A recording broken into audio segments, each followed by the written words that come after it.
Yeah. By the way, we need to put that tea towel in the dirty laundry now. Nobody's wiping their face on that. You know who wipes their face on tea towels? I'm pretty sure I've seen you do that before. Oh, no. Oh, I'm embarrassed. Man, I'm so embarrassed. I did not. I've never done it. Maybe I have. Hey, this is the Merry Mint Podcast once again. The 1 hour a week where two married best friends reconnect after their baby has gone to bed, and you listen in on the very candid banter. I'm one half of the podcast, Carly Jansen, writer, voice actor, and mom, and my partner, Johnny J, is the other half, director, motion designer, drummer, dad. Wow, that's a lot of D's. This week, we're celebrating our 20th episode by expressing our collective outrage about houseflies and their audacity to come into our space. We get a little carried away hunting them down as well. Johnny shares about his social anxiety lately, and we deconstruct where it could be coming from. Also, we've made progress in creating a village for ourselves. We've become friends with the neighbors. We'll tell you more about that. It's not who you think it is. All in all, it's a great episode to jump in if it's your first time listening, and I hope you enjoy. If you do, subscribe in your podcast app or get an email straight to your inbox every time a new episode comes out. You can do that at carlyandjohnny.com. Now come on in and get your merriment on.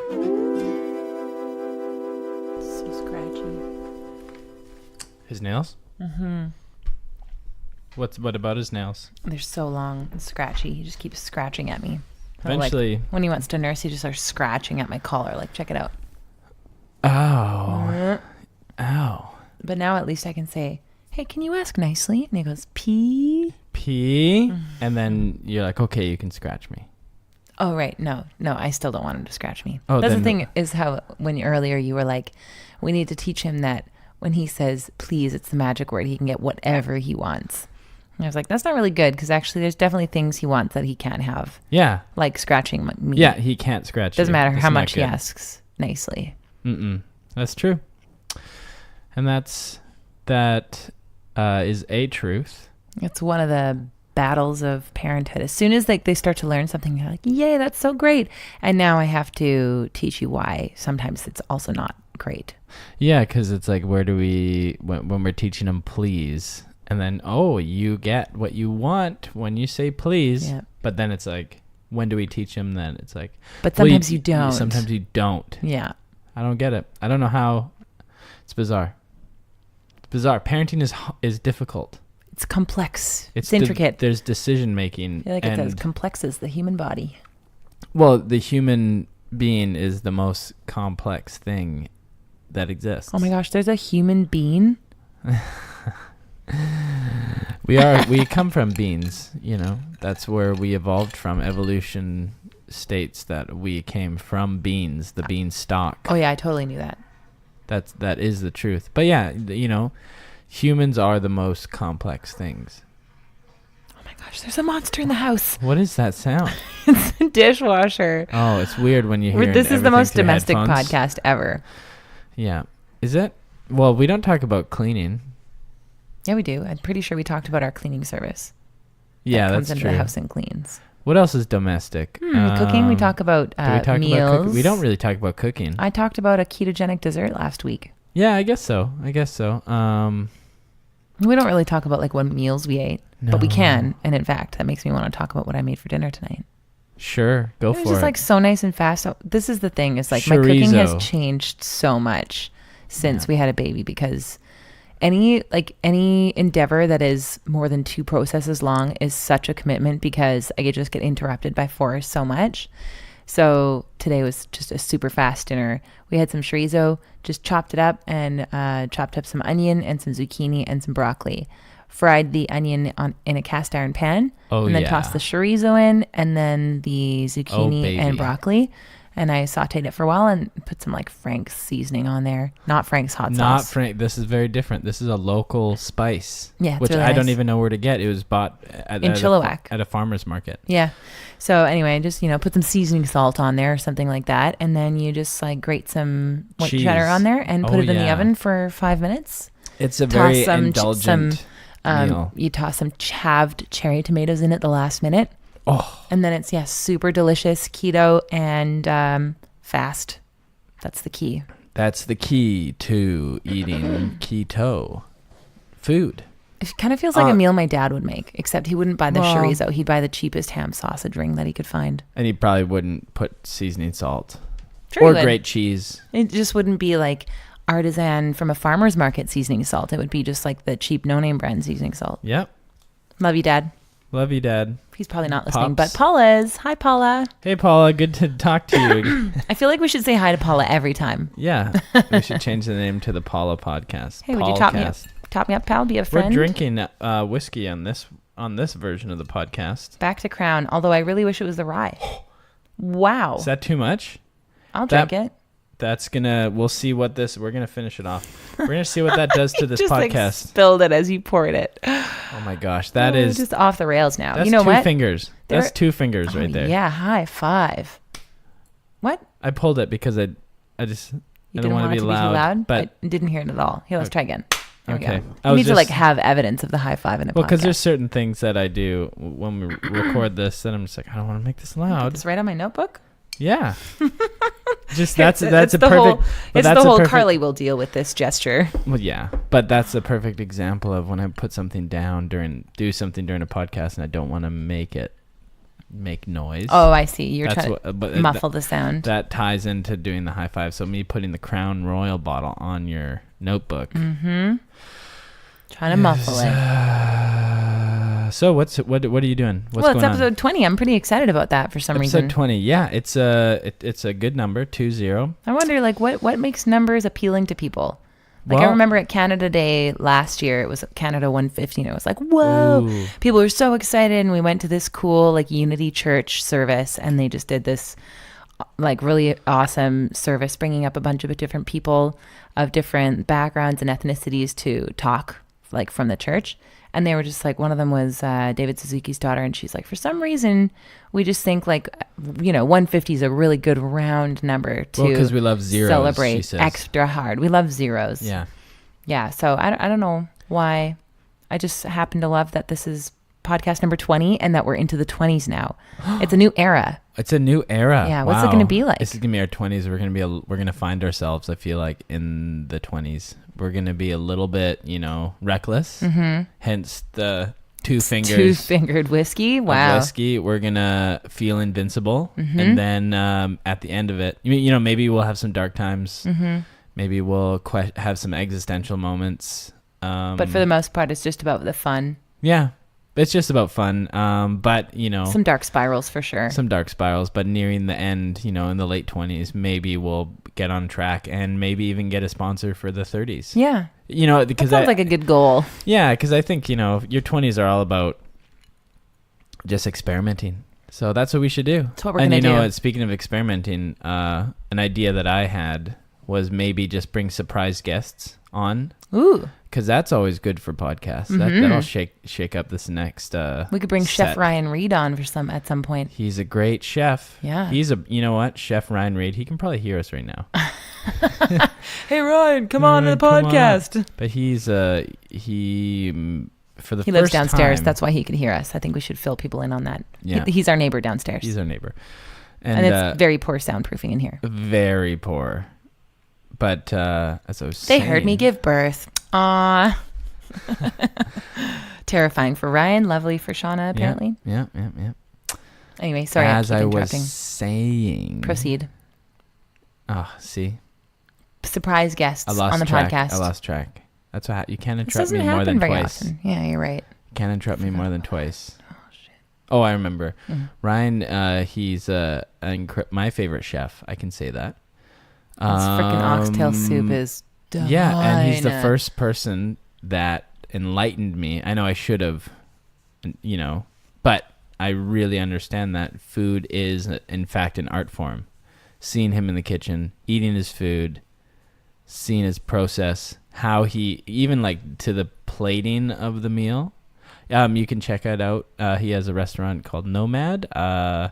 We'll post a link in Vancouver. We'll post a link to his Instagram, Nomad Instagram, on our website, carlyandjohnny.com. I wish I could see him cook more. You got to film a couple of Instagram videos with him, so you really did get to see him at work. Yeah. I haven't really seen it. I've just tasted his food and talked to him about it. The most impressive part to me is the plating of it, because up until they plate, nothing really looks that great. It looks like food, like, you know, a meal that we could make. Obviously not, but looks like Just with the looks ingredients. wise. Yeah, just looks wise. But when the plating happens, it's like it all comes together at the last minute. And the plating is a really important part because that's going to dictate how you eat the meal. So like he would explain to me, like he'd show me pictures, like, see, he'd point here's like what I'm imagining what they'll first do is like grab this and they'll scoop this bite in this sauce and then eat it, and then the next so like they're actually he plans out It's like a UX designer for food. Yeah, and so it's quite incredible, and makes me want to eat there more. And apparently their new menu is amazing. Oh, can we go? Oh yeah, and also not that this is nearly as good a food as Ryan's food, but Cassie got us that present for Dark Table. I want to go. Oh shoot! Well, it can't be this week, that's for sure. Oh, we can't do it this week. Well, maybe next week. I don't know about that. Yeah, we need a date. We need a date. That is official. We definitely need a date. When's the last time we actually had a date? I don't know. I don't feel like discussing I feel like it's been like over a month on a podcast. Why are you shying away from discussing? I just feel like I'm getting into that phase, like what people are listening to us and be like, why do I care about their lives? I feel like we've established this. Have like we? we just like talk about whatever the hell we want to talk about, and it's authentic. So that's just maybe. But you know what? This is we're in our 20s now, so we're experimenting. So, you know, I should have some more blind confidence with what I'm talking about. Yeah, I know. Not care, man. Well, you're the one still in your 20s here too. 1 year left. 1 year left to go. You got 1 year left to go wild, to just like make mistakes, to not know what the hell you're doing. I'm gonna make so many mistakes this year. It's gonna be crazy. Yeah, go for it. And you know what else? This is your time. This is your time to shine in your lack of confidence. Oh. Because once you hit 30s, the confidence just is like it's like a cool rain that washes over you. I'm so skeptical about that. I'm so skeptical. Well, it's funny because what you've been describing lately about like you feeling confused and you feel like you just don't know even what you believe anymore. And I feel like I felt that way shortly before I turned 30. My uncertainty. I always thought that the reason why it changed for me was because I became a mom, but you've become a dad now and you're going through what I was going through at your age. Yeah. You know, I'm everything seems pretty unclear. Feel very confused. I know we talked about this before. Yeah. It's hard to form opinions. I just don't feel disciplined or intelligent enough to have a solid opinion. Probably because, you know what? I know exactly what it is. I've been going through all of the footage I've ever taken in the last little while. Right. So I've been witnessing myself on camera from the age of like 17 on, consistent, because most of the footage that I've taken, Kyle was in it. Mm-hmm. That gives a whole new perspective on your life. Oh yeah, and I just cringe at myself like crazy. And then like I've seen oh my gosh, there's some footage of me, so embarrassing. I'm talking to Connor, who's in my band, and Kyle was filming me, and we were ordering food, and at the time I was a vegetarian. And I think I watched a few documentaries, and I was kind of shaming him for eating meat. But now my opinion has shifted. Just recently you were talking about information you'd heard about an only meat diet. Only meat diet. Yeah, which, you know what, there is, and I still, there are a lot of the information I had at the time was valid, but I know more now that, I don't know, I just keep moving to the center of every debate. And right now, I feel like I'm right in the middle. Like I was at this, I went to talk about that. Debate. That's cool. It was, I feel so fortunate that I got to go. That was a historical event. Yeah. Jordan Peterson and Sam Harris. Right. And it was moderated by Brett Weinstein. Just three incredible intellectuals who I respect like crazy, and I follow them. And they're on. You've been listening to a lot of podcasts. Yeah, they're like regulars on a lot of podcasts I listen to. And Sam Harris's podcast is probably my new favorite. And to be able to watch them and like 3,000 people at the Orpheum watching them Didn't you say like you could hear a pin drop? Oh yeah, it was intense. It was That's just so cool. And they were just like boiling down the fundamentals of truth and like quoting all of these philosophers and different books, and it was like, man, they like disagree on some fundamental levels, and they are so smart, PhD, like ridiculously smart people, written several books, and yet they still disagree on things. And it's like, I'm at the point right now, it's like, who am I to have an opinion? Yeah, I know. Hey, if these two ridiculous. Extremely smart people can't agree on this, then Yeah. who am I to say which one of them is right? Oh man, and it's That's a good humbling I can see both, experience, though. Yeah, and I can see both sides for sure, but it's, yeah, I don't know. I just wish that you know what it is? It's discipline. That's what it boils down to. I need to be reading more and writing more and exercising more. 3 things. Discipline is something that I've definitely felt the effects of in the past, and it feels really good. And it's been on my mind too, because one of the articles I'm writing right now is about a guy who went from being an executive chef to learning how to code, being like a senior, he went to school for like full stack web development. And because it was so hard to learn, he had to develop like really strict routines into his day so that he was going into school with like with his most sharpest mind. So he'd get up early, he'd go to the gym, and then he could go in to study because it was just so hard to learn. And now since then, he's like working remotely like he'd wanted to do. And he's still using all of that discipline in his daily regime. And because he's doing that, he can do the coolest stuff. Like, as long as he works an 8-hour day, it doesn't matter what hours he works. So some days he might work from 5:30 in the morning until 1:30 in the afternoon, and then go camping with his buddies and have like an amazing rest of the day, and then be back at work 6:30 the next morning on his couch at home. Huh. But, you know, a lot of people who maybe work from home don't maximize their hours because they don't have that kind of self-discipline. It's like the amount of self-discipline you have, it's like work hard, play hard type of idea. Yeah. But it's right now I'm at a point where playing hard, there's a certain amount of guilt that's attached to that idea, because playing hard means I'm not working hard, and there's so much work to be done, but I don't have I'm not organized enough to like create short-term goals. I just see the big picture and I kind of chip away at that. And so I'm always looking at this giant mountain of work. I think that's part of the self-discipline, though, is making those short-term goals. Man, I was so close. It was crazy. I was at a point where I had a personal trainer. I was going to the gym on a weekly basis, and I was like doing things where I was getting like good exercise. And you were starting to get up early. Oh, no, yeah, you were making your meals at night. Yeah, I was making my lunches at night. I had everything ready to go. I was getting to work early. I was going to the gym before. It was crazy to think about. I was like so much fitter. I was like, I lost a bunch of weight, and I was just like on it. This was in January. And then Kyle dies, and then it's like, boom, all that out the window. Stopped going to the gym. I still have personal trainer sessions booked, but I feel like a level of guilt because I put on some weight, and I took up smoking. It was just like everything was just like, yeah, which I don't smoke anymore. Way to go, by the way. Yeah, it's been a month. Oh, almost that. a month. It's been a month. Yeah, way to go. So thank you, psilocybin.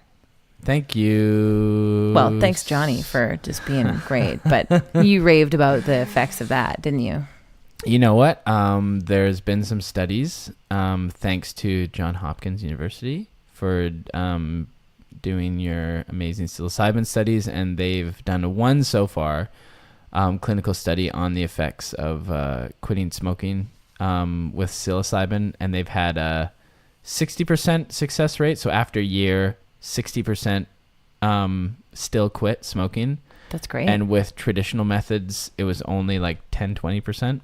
So it's like really huge results. That's quite big, yeah. But it was only with a control group of 15 people. But now they have like phase 2 of the studies that just got approved. And so I believe there's now like a few hundred people that are being tested. So yeah. I heard about this, and I had some on hand for that little vacation that we had.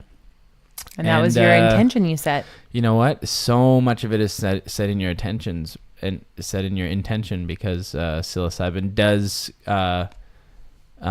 create, I don't know the right term, it creates neurogenesis in the brain. Or it sparks neurogenesis. I don't know. That sounds right. Sure.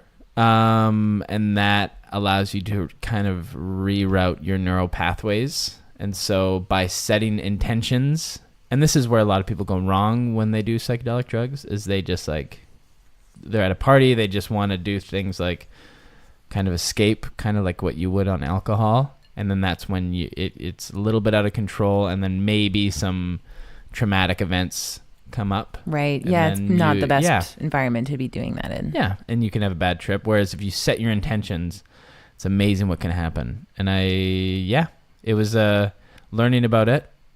Maybe we should just clarify then, because I didn't realize we were actually going to completely expose what we were talking about, because a lot of people don't know what psilocybin is. My doctor didn't even know. Oh. It's magic mushrooms. Magic mushrooms. That's what we're talking about.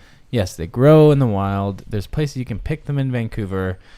They've been a sacred plant medicine for thousands of years. And Johnny's been doing a lot of freaking learning about this. I'm actually in total awe at how much learning you do. Not enough. It's funny. I so the people funny. that I do. I have done some. I'm very interested in it.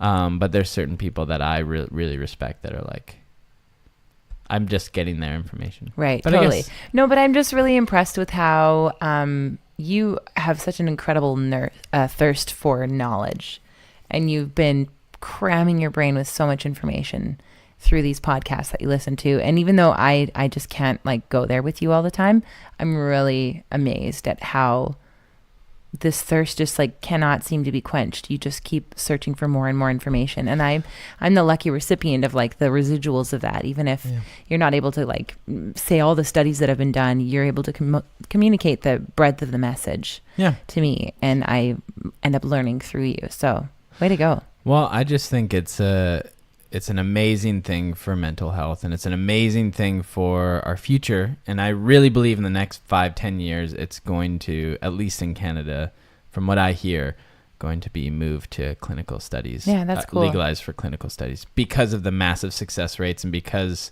mental health has, well, I listened to that podcast with Joe Rogan, which was wonderful. And one thing that Michael Pollan. Yeah, with Michael Pollan. And but one thing that stood out to me that I feel like, because when you become an advocate for something, you are such a hard sell, and you are amazing at it, but sometimes you'll leave out the other side of it. And definitely what Michael Pollan says is there has been acknowledgements that for some people who are already prone to psychotic breaks, some type of like mental illness, like especially in their early 20s, it's not really recommended that you be doing psilocybin, especially like not with, but if you were to be doing it in like a clinical situation, they might actually even say, sorry, but you don't qualify for this because you are, say for instance, like schizophrenia runs in your family.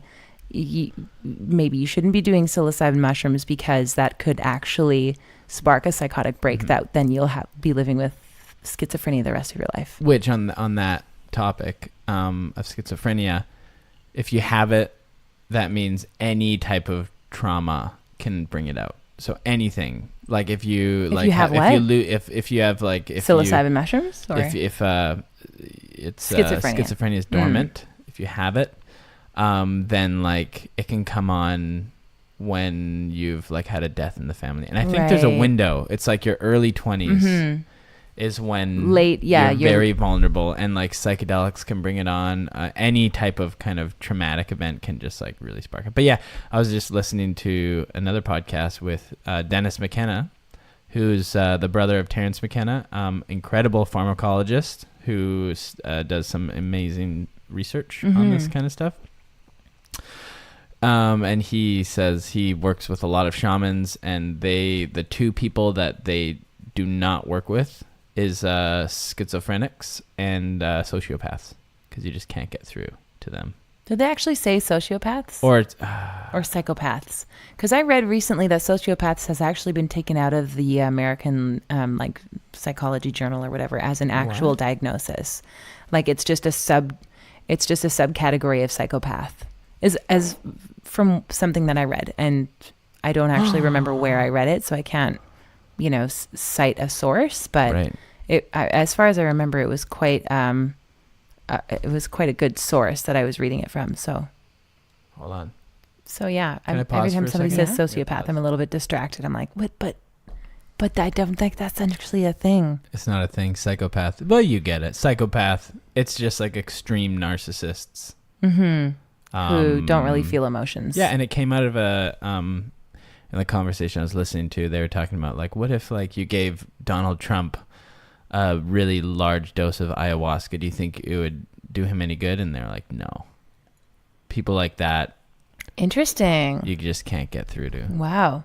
But yeah, When we talk about psychopaths, though, I think about the best representation of that I've ever seen. I mean, okay, so American Psycho was a good movie, but in real life, no, not in real life. Oh. No, representation as in like an actor playing it in a written script. I'm talking about. Are you listening to the fan on the computer again? no, I'm listening to. There's a bee. There's a fly. Oh, fucking fly. Do you hear that fly? No. Oh, freaking flies. You know what? It's summertime. Don't worry. People understand. What are we going to do about a fly? I don't know how to get rid of flies. It drives me nuts. I want I to know. have my door open. It's nice to have the breeze through the front door and the back door open. And then the flies And just the fly. flies come in. I told you what we do about flies, though. But that doesn't work. Well, it's only when you're close to a right door. here. Yeah, we're not close to a door. We'd have to chase it through the whole house. We'd just be spending ages. And it's frustrating because they're so good at getting away from you. I know. Oh, do you hear that? They're so evasive. Do It's you like, hear that? "Ooh, You know what? I'm watch going to out." get it. What? Okay, get a tea towel and swat it with a tea towel. That works. Oh, Johnny is on it. He's mad. He's just riled up. I'm going to get it. Oh, he's going to get it. Don't hit me in the process. I see it. Where is he? Corner room, Johnny. You're smarter than that fly. Oh, there he is. You got to whack him with a tea. Oh, that was terrible. That was bad. No, you have to let... I'm a little bit drunk. No, you can't do it fold it in half like that. You've got to let the tea towel be completely like you got to whip it practically. You know what I'm saying? I think I got him. No, he's right there crawling on the window. Where? On the side of the window. You see? Oh, Get him. Oh, do you want me to do it? no. I'm really good at this. Nope. Oh, nope. He's still there, Johnny. No, he's not. He's down in the corner. No. I think you might have harmed him. What is happening right now? Honey, I think you should let me do it. I'm really good at this. I'm a one-shotter every Oh time. my gosh. I don't believe that. One bit. Watch this. Here he is. Ready? Okay, she's going to get him. Did you get him? Yep. Really? I did. Wow. Down. Fly down. Oh, I hate flies. Every time I hear a fly or it's like buzzing around, I'm like, what is the purpose of flies? What is their purpose? Just to feed? No, there's probably really important. There's a purpose for I everything. can tell you're just trying to deflect from the fact that I did it in one go. No, good job. Thanks. You know what? If I had a little mini trophy on my hand, I would give it to you. You know what would feel like a mini trophy to me? A cheers. Cheers. To dead flies. Dead freaking flies because, yeah. You know what? They're assholes. They're You know what the assholes. thing is about flies that pisses me off the most? What? The audacity that they'll come and fly right in your face. They'll come right at you, at your face. And you're like, are you serious? Like, I already don't even want you in my space anywhere around me whatsoever, but you're going to come right up to my face? Oh. It's just like, I don't know why it's such an outrage when they do that. I just have a deep, deep hatred for flies. Deep.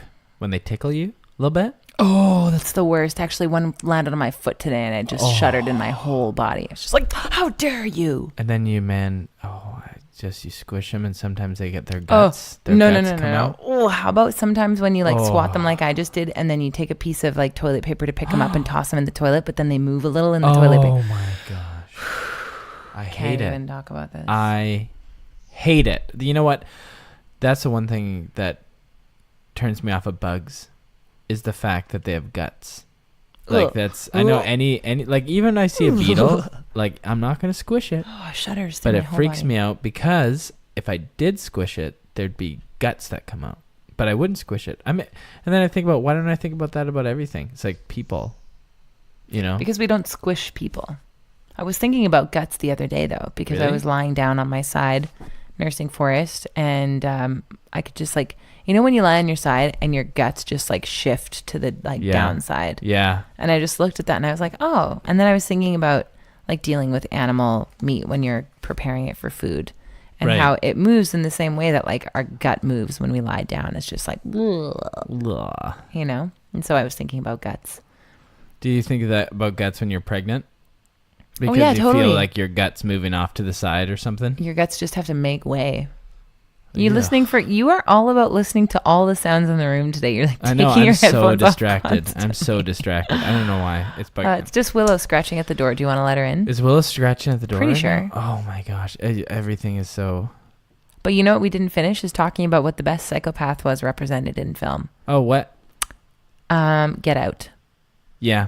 Man, Wait, I don't know what? what that actress's name is, but she kicked ass at that role. Oh, yeah. I don't want to give anything away, actually. I shouldn't say which actress I'm even talking about. Right. It's a complete surprise. If you're going to watch, Get this Out. is one of the Such a good coolest. movie. Would you call it Wow. it's not a horror. It's like a It's thriller. a horror. It's a horror. I would say it's more of a thriller. No, it's a horror, man. It gets you. It gets you in that there's a certain point that you can. There's a certain. You start to feel horrified. That's true. Well, no, you didn't even. You finished. You put words in my mouth. I wasn't putting them in your mouth. I was just starting You're to agree pulling with them you out, from my own but angle. you didn't even hear what I was saying. I came to a conclusion in my Did you head. know what I was gonna say? No, I Then- wasn't. and I you wasn't were just like- pretending. but you were like, I know what you're saying, so I'm gonna finish it. But you didn't even let me get to that point. Sensitive. Oh my gosh. Okay, continue. Okay. I'm just so mad right now. I didn't even know what I was gonna say. Mad about the flies? No, about you. I think it's just residual. No, it's You got worked up about the flies, I'm and now it's directed so at me. Worked up right now. And then you're bumping the table. Oh my gosh, I'm sensitive. You're so sensitive right now. Oh, everything's getting to me. I don't know what is going on. Okay. Oh yeah, there's a moment or a few moments in that movie where something happens. I don't want to give it away. Where they go to this place, or he does, and it's like a scene that's so relatable. That's absolutely terrifying. It's horrifying. Do you know what I'm talking about? I know the part. And anybody who's seen I think you can say what it is. the sunken place. Yeah. You can just say the sunken place. Ugh, that makes me shudder. See, that makes it's it a horror. horrifying. That makes it a horror. I agree. Because that is a place that like you can almost fundamentally relate to. Actually, I was listening to a podcast with Jordan Peele about this and how when he was writing it, he got the idea of, when you have a dream where you're falling and you kind Yes. of kick yourself awake. Oh. What if you didn't kick yourself awake? What if you couldn't? What if you right? couldn't kick yourself awake and you just kept on falling? Oh, I just got goosebumps. That's what he based those moments on. That's really cool. Man, that was a fantastic movie. Didn't it? It was nominated for an Academy Award, was it It not? won Academy Award for writer, best original screenplay. So cool. I believe. That's so awesome. I'm just It gonna was a look that really up. fantastic movie. If you are in the market to watch a movie at some point, we had to work really hard to find it, didn't we? Like, couldn't we not buy it on iTunes? But that was right during the time of the Academy Awards, and that was like near its release. It's definitely available. Okay, that's cool. Yeah, no, it's And by so it's work- written by by Jordan work- Peele. By work really hard, you mean we had to illegally download it? Yeah. I'm sorry. Well, like, no, we I'm sorry, first we world. worked really hard to try and buy it. We were just like, this is going to be a great movie. We want to support, So, I mean, there's some things that sometimes we'll download, but a lot of the times we try and run it through the morality meter and be like, do we feel okay about this? And that one was definitely like, no, we're going to buy this. Yeah. We just couldn't find anywhere to buy it. Yeah. To verify, it did win best original screenplay. What? That's so awesome. Anyway, Makes sense. you should watch Get Out. It is a great horror, but I would say it's a very accessible horror as well. Yeah. Watch it. Some real twists in there. Watch movies. You know what? Anyway, and also it's got the best psychopath that I've ever seen. Right. Very good. Now, The Fruit Loops at the end. don't even. That doesn't give anything away. You're Nothing. Right. You're right. You're sensitive. I'm sensitive right now, even as you rolled your arm on the table and made it rumble. And you just bumped it again. I can't do anything right. Oh. What is going on with me? Me. Let's Johnny talk about show. you, Johnny. Oh, let's talk about me. We talked about you all last podcast. But me. Who am I? I am me. Do you have anything in your shirt pocket? Nothing. How come we have shirt pockets? Does anybody actually put things in shirt Yes. pockets anymore? Yes. What do people put in there? Do you ever? Yeah. What do you put? Oh, yeah. Tell me. What do I put? Sometimes like headphones. What? Oh, I was looking at your big headphones and I was like, those will not fit in there. No. Like a shirt pocket like that, you put your headphones in? Yeah. Whoa. Another thing is now that I guess you can use like a transit card. Oh my gosh, Carly. What? You didn't kill it. I did too. It's just another fly. Another fly? That's the thing is like we've got a lot of flies in this house at the end of each day. Oh my. They're such assholes. Where is it? Right there. Oh, I'll get it. Watch. One hit. One hit wonder. Watch. I doubt it this time. Did you? I hit him, but I didn't kill him. Did you get him? Yeah, Her? He You know did. what? Him or her. That's right. We don't know. They. They. got Did you get it. they? Did you get them? Did you get they? You know what? He's gone. Just on a different topic, bringing that up. Yeah. I have no problem with calling people with whatever pronoun. It's just like, it's so the they them pronoun just messes with my head because I think of plural. So when if I refer to somebody as them, I just think of multiple people and it just messes me up. Or if somebody's talking about them, they or them, it's totally just like makes me think of a group. The funny thing is, though, like we do that anyway. There are a lot of circumstances where we do that. Like, no, I can't think of an exact example, but we already so don't have genderized words for when you're talking about somebody. So we already have that conundrum. But and I know what you mean. Like it gets confusing because of what we're used to talking like, but I don't think it takes too much work for us to get used to it. It's one of those things you just get used to. And it's not even that common. Like I honestly have only ever met one transgender person that I know of. Who was that? Bike doctor. Right. Okay. I was going to say, if it wasn't that person, I was going to say, and that person at Bike Doctor. That's who it was. Yeah. So it's like, it's so funny. There's all these like, I listen to podcasts. No, but you also met Cassie's friend, Dylan. Oh, yeah. Right. Two. Make that two. Still, two. Out of all the people that I've met. Met loads of gay people. You know what I mean? If we're talking about like the kind of like social acceptance type stuff that's changing and like, but transgendered people I haven't really met a lot. So like, and I've never met somebody that's wanted to refer to a different pronoun. Right. So maybe I just don't meet a lot of people. You know, it is really interesting what you're saying, like the ratio of how many people that you've met that are, you know, transgendered versus how common it is for us to see that now in like the language that's being used online. Like cisgendered is a thing that's said all the time now. That bugs me. I don't want to talk about whether it's like we're for or against it because I think that's totally irrelevant. I'm not for or against it, but somebody called me cisgendered, and maybe it's because like a cyst is like a thing you don't want to. It's just like in general the word doesn't sound just nice. Like cisgendered. I guess it makes sense because there has to be an either or, and if it's only transgendered and not transgendered, then it makes transgendered look bad. Do you know what I mean? It looks like it's like you wouldn't say like I'm depressed or I'm not depressed. Maybe you would. But there's no word for being not depressed. Does that make sense? Am I making sense right now? Yeah, no, I'm picking up what you're putting down. So that's why maybe it makes sense then to kind of normalize transgender more, is have a word for, instead of just being like, I'm not transgendered. Right. Yeah, I know what you mean. So it's like not process of elimination kind of thing. Yes. Yeah. But I do think it's interesting that the language is coming up so much online, like to have the proper way of speaking is so much more common than it is to actually happen upon somebody who you need to make sure you have the proper way of speaking in order to be respectful to them.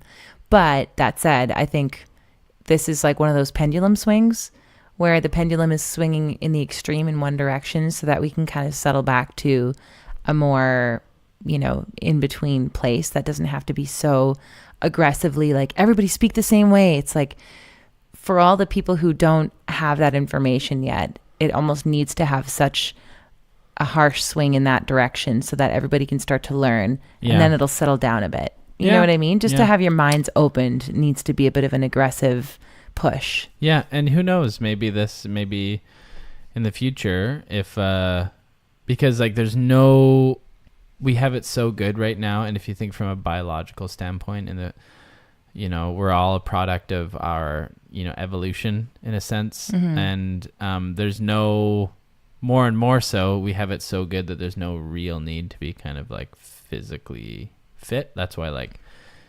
chimpanzees are just like so muscular, it's crazy. Like wow. We don't really need to climb trees to survive. We get around in our cars, we can. And then my point is, if you look at our kind of archetypal view of aliens, these giant headed aliens with these big eyes and like they're really thin and then they have no genitalia, kind of speaks to a future of like, what if like way down in our evolution, like human evolution, when we kind of become transhuman, it's like we would become aliens, I think, because like as of now we have the biggest heads. Like our heads are bigger than the bonobos and the chimps. Wow, that's such an interesting. I've never thought about that with the typical alien representation about how that looks like what we would just become in an evolutionary way. And it makes sense that our eyes would cut get all better. The babies out so you don't have to push that giant head through. And so the evolutionary, in an evolutionary sense, the heads are just going to grow and grow. And honestly, like if we get over, as soon as like genetic manipulation happens with children, and we can, thank goodness, oh my god, dishwasher's done. Oh, we have clean dishes now. We should open it up to let it dry.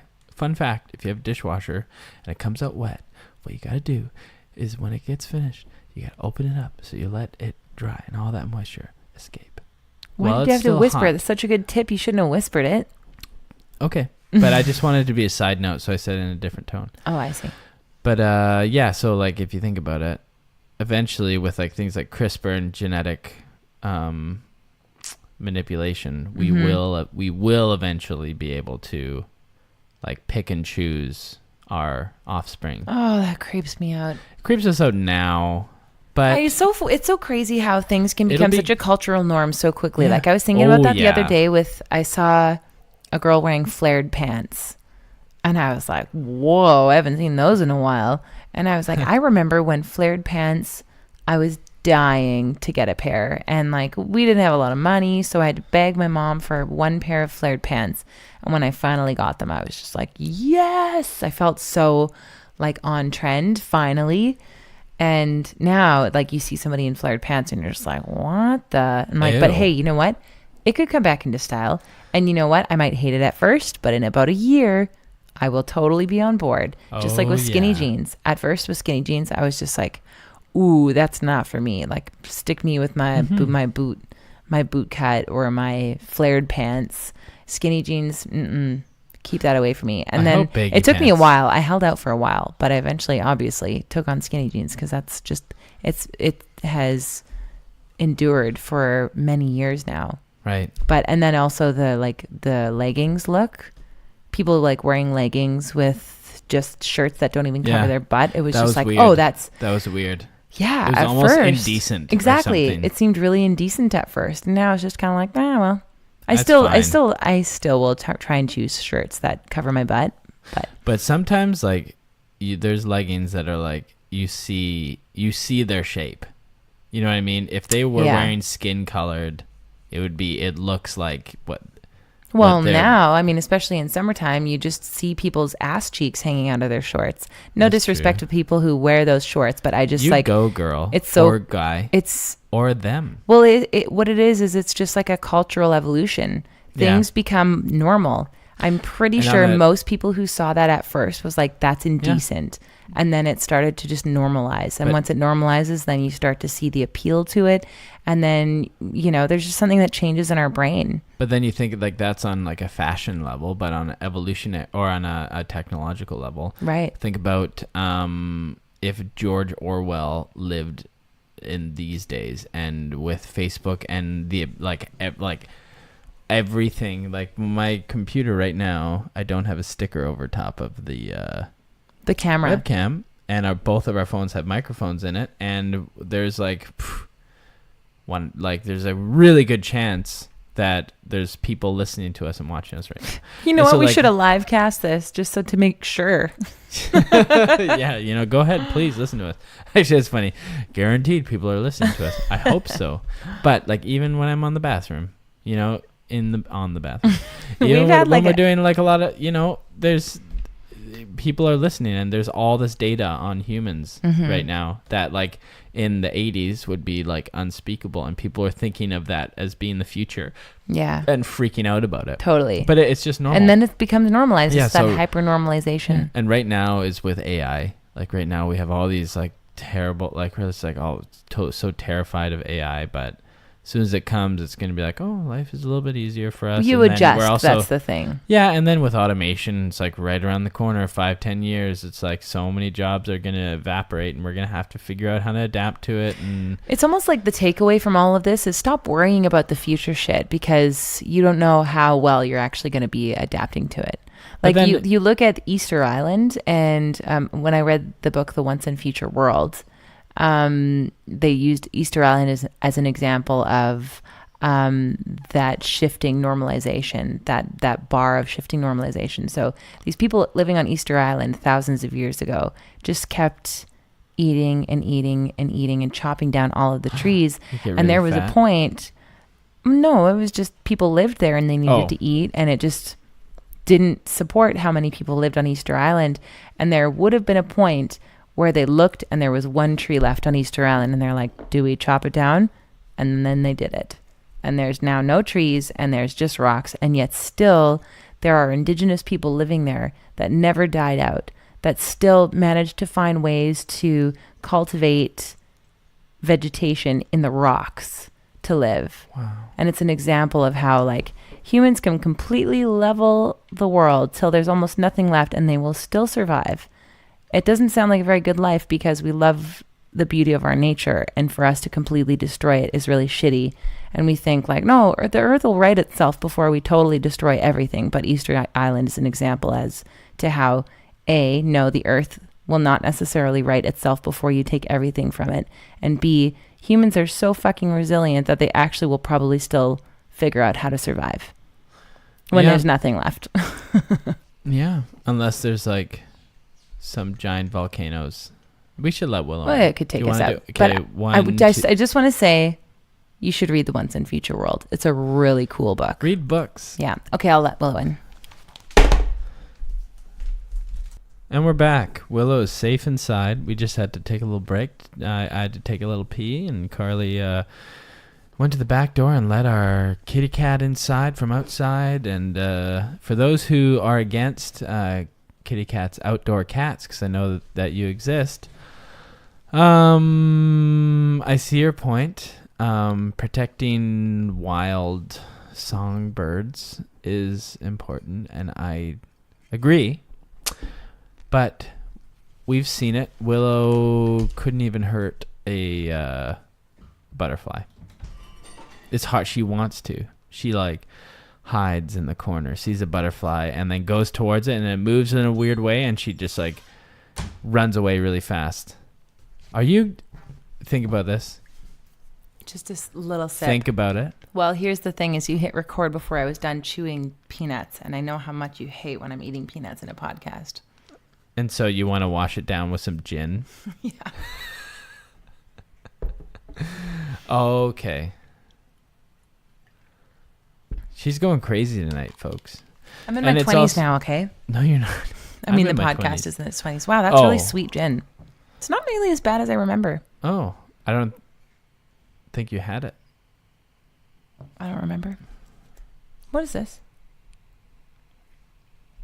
It's the keyboard attachment. Oh. And we're back. So we're back. So now what do we talk about? What do people talk about? This is a thing that I've had in this weird questioning time in my life. And there's a tinge of social awkwardness attached to it. Twinge. Wait, is tinge a word? I don't think so. Twinge is the right word. Yeah. Good. I will use that properly from now on. Twinge.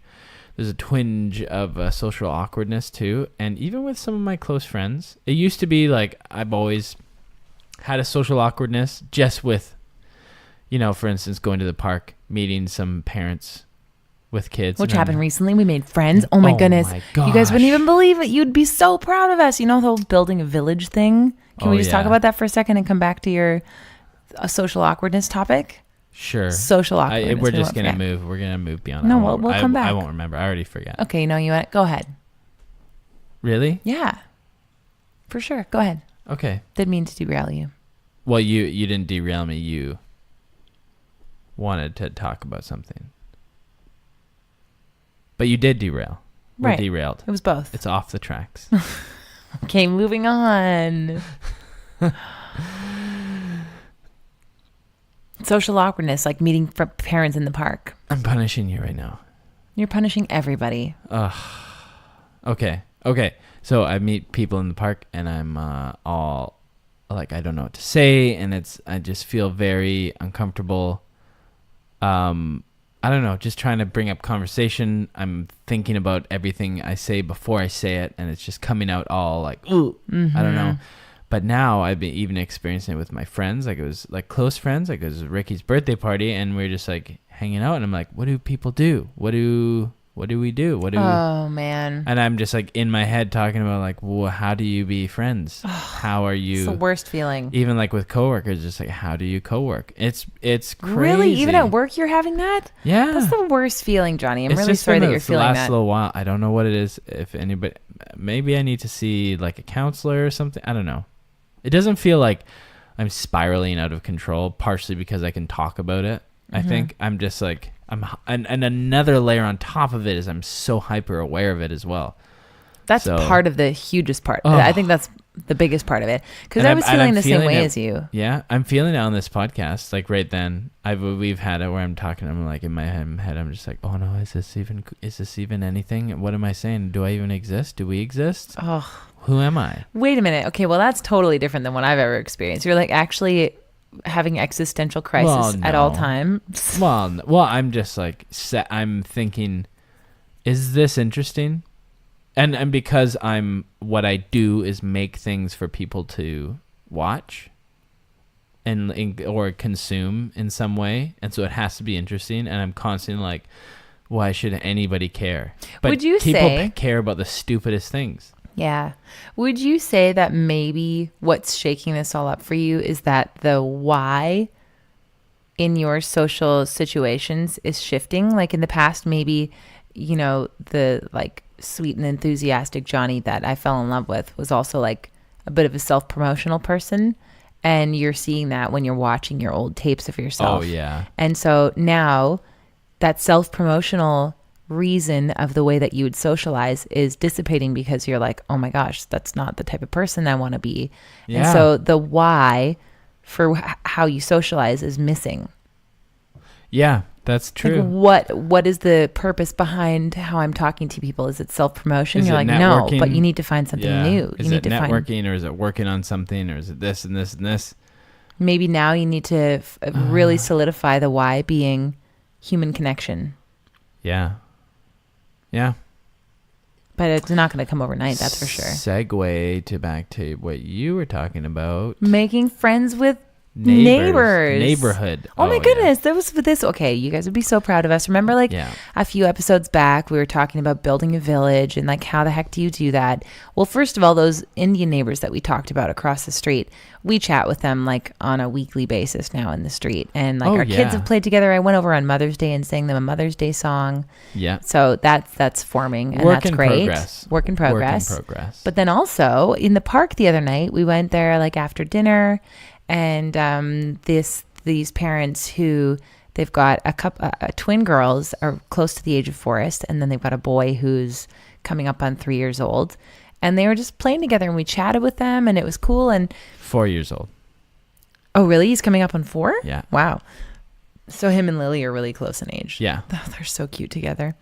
So anyway, they told us about this. We hit it off with them, and they told us about this barbecue that was happening on the weekend. They're like, it's just a block watch party. And it was the like first around time the we'd corner. ever been invited to any barbecue around here. So. Yeah, right? It was like we cool. haven't had any kind of community. And I was so nervous when we were walking up to it. And it wasn't like we've been invited to community parties. Like, it's that at Sunset Park, the community hosted by, it wasn't in somebody's yard. You know what I mean? We go into somebody's yard through a back alley, and there's like almost nobody we knew except for these people who we couldn't even remember their names, but we knew they were cool.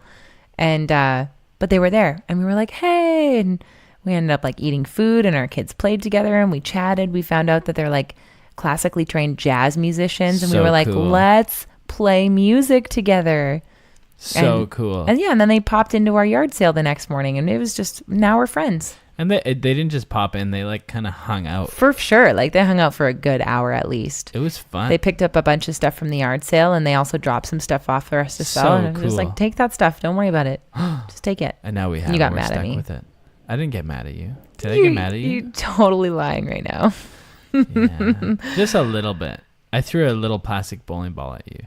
You did throw a little plastic bowling ball at me. You were mad at me. Well, but honestly, I don't think that you should feel bad about that. Trying to figure out, I would say you just gave a whole bunch of prime stuff away. Yeah, that's true.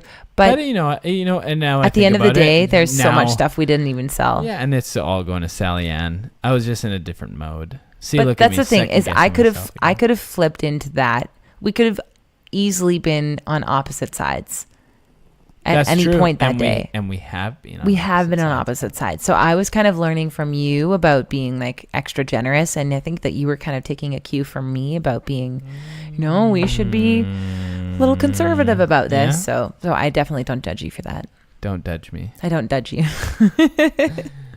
But it was wonderful. We made friends with the neighbors, and good friends. We're going to hang out. Yeah, which I'm excited, but also a little bit nervous. Really? Well, yeah, understandable, because you're in that social awkwardness situation right now, which I wanted to say I really relate to. And we have talked about this. Maybe but like before, I hope a lot of people can relate to it, because it's tough. It's crazy how it can take over you like that. And for me, it was like just before we got married, just before I quit the radio station, I still remember going to our local grocery store, No Frills at the time, which I absolutely loved. And I would get social anxiety just talking to the clerk. Like I didn't even know what to say or how to say it. And like you just want to try and say the right thing. Like, what's the right thing? It's almost like your inner compass is gone. Do you feel like that? Yeah. Like it's almost like you don't have that inner compass of what to say. And maybe it is because you're rerouting from a different purpose as to why you're socializing with people. You don't want to be self-promotional. Yeah. So, but why else are you? I don't know. I don't get it. I'm really looking forward to shedding this skin, especially because a lot of the people that I meet are older than me, and they have already, and I'm just like another layer. I was like, oh, it's just like impatient, or it makes me feel young, especially because like having a kid at my age, like a lot, especially in the city, not a lot of people are having kids until they're further along in their career, which a lot of people, it's like until they're in their 30s. Mm-hmm. This has been a point of contention for you a lot, where you're just like, man, I'm a young dad. I just want to get out of my own head. So, and we should mention, by the way, I'm 4 years older than you. So Carly is much. So older than me. I've got some years on Johnny of like just Yeah. going slagging through a little bit more. 4 years. When you look at a kid, you're like, 4 years is a lot. Lily is yeah. our neighbor's daughter downstairs. She's 4 years old, and She just she's turned only 4. and she's only 3 years older than Forrest, and she's so much bigger than him. She's got so Yeah. much on him. You can have a full conversation with her. Mm-hmm. So when you think about that, like how many years difference we have between us, there's a lot more learning that I have done, just like life learning. Yeah. So hopefully I come out of this a little bit stronger. You're so cute. Of course you will. Yeah. We always do. It's weird though, because it's like, I feel like normally this would be kind of a little bit of a depression that I would be in. Right.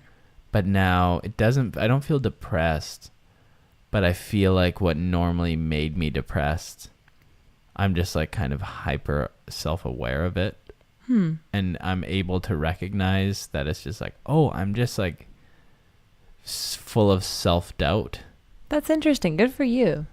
Well, That you can now identify what it is, as opposed to just like letting yourself sink into depression. yeah. And I'm just like, it's like, oh, it's bugging me. Just like, why can't I just have an opinion or have a conversation or give advice without saying, I don't know. I don't know. Yeah. I don't know. What do I know? Right. Because like, I don't know. I know a lot. I think. I don't know. Maybe I don't.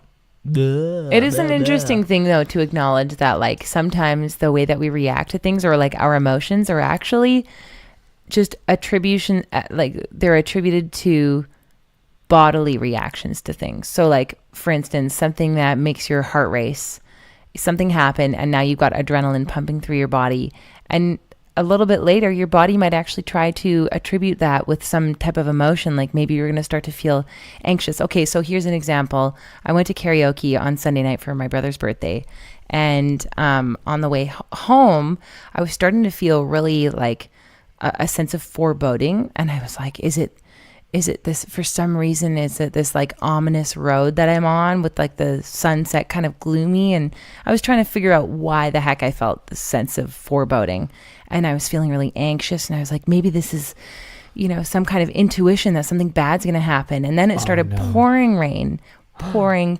rain, and I'm driving in the rain, and I don't drive very much anymore, I realized. And so I was really freaking nervous because I'm on the highway. It's pouring so hard that my windshield wipers aren't going fast enough. And I'm thinking about how I said to Forrest when I was leaving, Mommy's going to see you in bed later. And I'm just like, oh my gosh. And then what if I don't? What if I don't do what I said I was going to do because I get in a horrible accident in the rain? And my brain just starts going into the stupidest, like horrifying direction. I was the scaredest I have been in years upon years. I was so scared. My knuckles were like white on the wheel, and I just wanted to get home. I was praying, and I in the back of my head I was like, you had major nerves when you got up on stage today, and where do you think all of that adrenaline, where do you think all of that energy has gone to right now? You're driving in the rain, and you're taking those nerves from the stage and you're attributing it to being really afraid right now. But it's just stuff that needs to come out that you didn't get out when you were on stage at karaoke. It's like, and you got it out. Your emotions exist in your body, and you need to like get them out somehow. And so, it just sometimes, when you actually acknowledge, wait a minute, this is just a bodily response that I'm having right now. I don't need to let it rule my emotions. That can be really beneficial. Yeah, that's awesome. I need to learn from that. Takes time. Next time. Oh, I said takes time, but next time, sure. Next time what? Yeah. Next podcast, you'll have learned it by then. I doubt it. I don't know. Maybe I will. No, Maybe you I won't. It takes way longer than that. Like I said, takes time, not next time. Well, what do you say? I feel like it's almost time to retire. I feel like I would really love to read a couple of chapters of my Harry Potter book before bed. Because guess what? I'm finally reading that new Harry Potter book that's kind of a Harry Potter book, but not really, because it's a play. It's a script. Yeah, it's a script. And I'm I don't know why, because before I was like, I don't need to read that book that much. Like, it wasn't even really just J.K. Rowling that wrote it. And it's in a play, not a book. Is it called Harry Potter? Yeah, and I think it's the cursed child. But anyway, it's actually awesome, and because it's the Harry Potter world. If you're a Harry Potter fan and you haven't read that book yet, just saying, don't discriminate against this book just because it's not Just only J.K. because it's Rowling not- and just because it's not in book form Yeah. and it's a script. But it still feels like a book. You're just like, this is continuing the Harry Potter world story. It's got, it is about Harry Potter and his youngest son, and it's that world. So just like, don't discriminate, y'all. Yeah. So Don't discriminate. Yeah. Great words of wisdom. The takeaway from episode 20. You know what the thing is about like the 20s of human life? Yeah. The arrogance kicked in. You know, the whole like, oh, I've got a lot to say and I like really know what's going on. And like, I remember in my 20s, I was going to broadcast school and I really had opinions about things and I love to debate things. And I just like got this newfound sense of confidence and just like, I've had I really feel bad for a lot of the people I had conversations with in that time in my life. Oh man, me too. Big time. Just like watching all this footage of me. I'm so overly confident, which, you know what? I'm thankful for because it set the foundation for my career. Just think about like the good offshoots of that. Like, do you remember when we were cartwheeling down the street before we were dating? We were just like hanging out, me and you and your band, and we're like cartwheeling down the street of Granville Street. Wow. If you weren't that type of person that was like arrogant and arrogant. you don't like the isn't word right arrogant. word. I know that's not the right word. You were just like naively confident. Arrogance maybe. is just like, F you. I'm better than you. Yeah, you weren't like that. No, but you were just like that kind of naively Know-it-all. confident. I'm comfortable with the It kind of coincided with some of the best parts of you that I wouldn't want you to have given up. So just go easy on yourself when you think back to your past. Yeah. Your past, Or Johnny. watch it. It's Yeah, like, and totally. like even like as a drummer, I'm like, oh man, I feel like I would if I were in a band now, I'd play so different. I want to see you drum again. It'd probably be boring. Really? You wouldn't swing your arms around everywhere anymore? No. Aw. Well, actually, I mean, that wouldn't work with jazz drumming. And if we're going to play with our new neighbor friends, you need to pick up a three-piece jazz drum kit. And then I need to Learn how to play jazz. You just need to get some brushes and you need to learn how to swing instead of hit on the beat every time. It's super easy. Whoa. JK. Rolling. All right. Well, honey, this was a nice chat, and let's hit I don't the know. hay Was it? until I don't next know. time. Was it? Who Oh, knows? You're so unsure, Johnny. Hey, What are we doing? let's Why just are we even let's take a here? tally right now. I killed 2 flies tonight, and you Okay. killed 0. I wounded one. Pretty Maybe- sure. Pretty sure I wounded one fly. Well, maybe next time you'll get more of the flies. But honestly, I think you need to practice because I've got years of practice behind me. Yeah, maybe when I get my mojo back a little bit. Here's the thing: is like it's not a whipping. It's just you just like basically do a smacking motion tapping. with a tea towel. Yeah. By the way, we need to whipping- put that tea towel in the dirty laundry now. Nobody's wiping their face on that. You know what? If that's an act, you know who wipes their face on tea towels? I'm pretty sure I've seen you do that before. Oh no! Oh, I'm embarrassed, man. I'm so embarrassed. I did not. I've never done it. Maybe I have. You know what? That same squirreling, like that whole energy of squirreling goes towards other things as well.